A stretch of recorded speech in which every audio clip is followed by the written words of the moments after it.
Waktu nampaknya sedang berpihak pada negeri ini. Jumlah penduduk usia produktif saat ini sedang berada dalam puncak.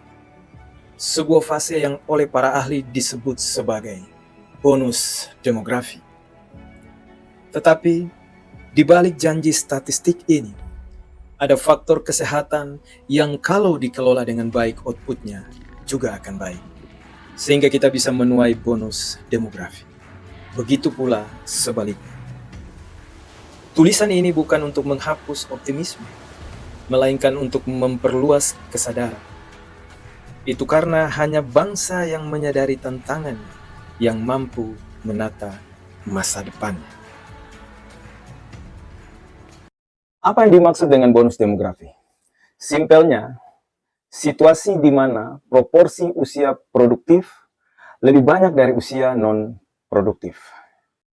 Usia produktif kita adalah 69,58%. Sementara usia belum produktif 0-14 tahun adalah 22,95%. Dan usia tidak produktif 65 tahun ke atas adalah 7,45%. Masalah kesehatan dapat membuat orang-orang yang diasumsikan produktif ini bisa tidak produktif. Usianya yang produktif, tapi orangnya tidak produktif. Coba kita pakai data generasi yang lahir sekitar tahun 90-an sampai dengan tahun 2005. Yang pada tahun 2024, mereka sudah berusia 19 sampai dengan 34 tahun. Saat ini populasinya sudah sangat banyak, sekitar 31,62%. Persaingan bukan lagi dengan sesama generasi milenial, tetapi sudah dengan generasi X dan generasi Z, atau generasi di atas dan dengan generasi di bawah. Kemudian, persaingan juga sudah terjadi tidak saja dengan sesama manusia, tetapi sudah dengan AI, robot, dan software. Kalau kita asumsikan 31,62% ini adalah mereka yang ada di dalam angka sedentari, angka stunting, dan kegemukan. Apakah data usia produktif vs data kesehatan ini akan memberi manfaat untuk menuai janji statistik bonus demografi? Atau malah menjadi bencana? Rasanya ini bukan serta-merta bonus, tetapi juga merupakan ujian. Mari kita bahas.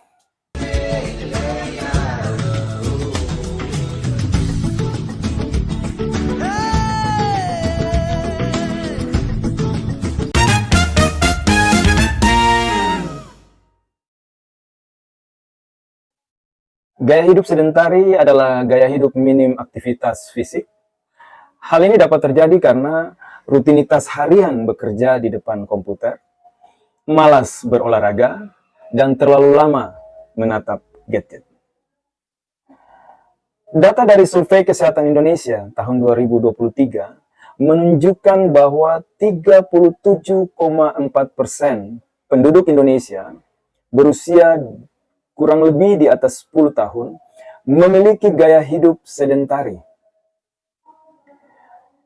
Gaya hidup sedentari di Indonesia didominasi umur 10-14 tahun sebesar 58% dan umur 15-19 tahun sebesar 50%. Data ini menunjukkan bahwa saat ini kita telah memiliki orang-orang usia produktif dengan gaya hidup yang tidak sehat, yang memberi dampak pada penurunan energi, meningkatkan risiko penyakit tidak menular seperti diabetes dan jantung, meningkatkan beban kesehatan nasional, dan menurunnya kualitas manusia.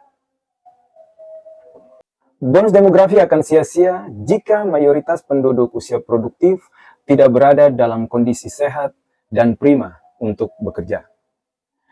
Potensi ekonomi yang seharusnya didorong oleh produktivitas tinggi bisa terhambat oleh masalah kesehatan.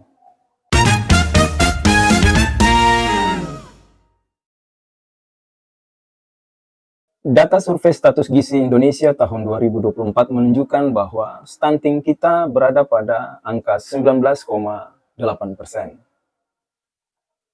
Banyak sekali jumlah balita kita yang ada di dalam angka 19,8% ini.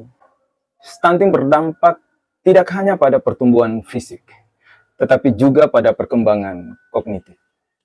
Anak yang mengalami stunting cenderung memiliki kapasitas belajar yang rendah, mudah sakit, dan kemampuan kerja terbatas saat mereka dewasa. Dengan kata lain, stunting mengurangi kualitas sumber daya manusia yang seharusnya menjadi motor penggerak perekonomian dalam fase atau masa bonus demografi. Stunting menggerus quality dividend dari bonus demografi. Meskipun jumlah penduduk usia produktif terus meningkat, tetapi kualitasnya rendah, sehingga tidak dapat bersaing di zaman yang sangat keras akibat oversupply, tetapi dengan demand yang rendah. Obesitas adalah kondisi kelebihan berat badan akibat penumpukan lemak berlebih yang berisiko bagi kesehatan. Data Survei Kesehatan Indonesia tahun 2023 menunjukkan prevalensi status gizi penduduk dewasa di atas 18 tahun berdasarkan kategori indeks massa tubuh di Indonesia adalah overweight 14,4% dan obesitas 23,4%. Kelompok ini sedang berada di dalam fase bonus demografi. Individu yang mengalami obesitas cenderung memiliki keterbatasan dalam melakukan pekerjaan fisik, mengalami keletihan lebih cepat, serta berisiko tinggi mengalami ketidakhadiran akibat komplikasi kesehatan. Dari sisi ekonomi, obesitas juga menimbulkan beban biaya kesehatan yang tinggi dan mengurangi efisiensi sektor produktif. Obesitas mengurangi efektivitas kontribusi tenaga kerja produktif, baik dalam sektor informal maupun sektor formal. Sehingga ekonomi dividen dari bonus demografi tidak tercapai secara maksimal. Stunting dan obesitas sering dianggap sebagai masalah yang berdiri sendiri. Stunting identik dengan ketidakcukupan gizi dan kemiskinan, sedangkan obesitas diasosiasikan dengan konsumsi berlebihan dan gaya hidup yang tidak sehat. Nah, yang menarik dari masalah beban ganda malnutrisi ini, yang jarang menjadi perhatian kita adalah pada saat yang sama, seorang anak mengalami stunting sekaligus kegemukan. Untuk berat anak kelebihan memang, tetapi untuk tinggi badan sesuai umur kurang. Nah, kok bisa?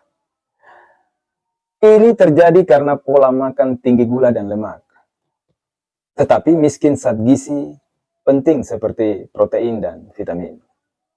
Ini bukan sekedar anomali, melainkan gejala dari sistem pangan dan pola konsumsi yang bermasalah. Faktor utama di balik malnutrisi ganda ini melibatkan pola makan berbasis makanan ultra proses, kesenjangan ekonomi, serta minimnya edukasi gizi. Gaya hidup sedentari mengurangi kebugaran dan produktivitas. Stunting menghambat tumbuh kembang dan potensi kognitif anak. Obesitas meningkatkan risiko penyakit kronis dan menurunkan efisiensi kerja.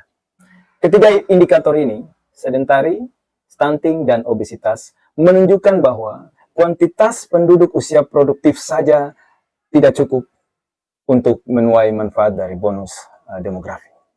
Kita membutuhkan satu, investasi besar di dalam kesehatan preventif. Kedua, intervensi gizi dan pendidikan masyarakat. Dan yang ketiga, promosi gaya hidup sehat sejak dini. Tanpa peningkatan kualitas sumber daya manusia, Indonesia berisiko mengalami bonus demografi semu, yakni peningkatan jumlah usia produktif yang tidak disertai dengan peningkatan produktivitas dan daya saing.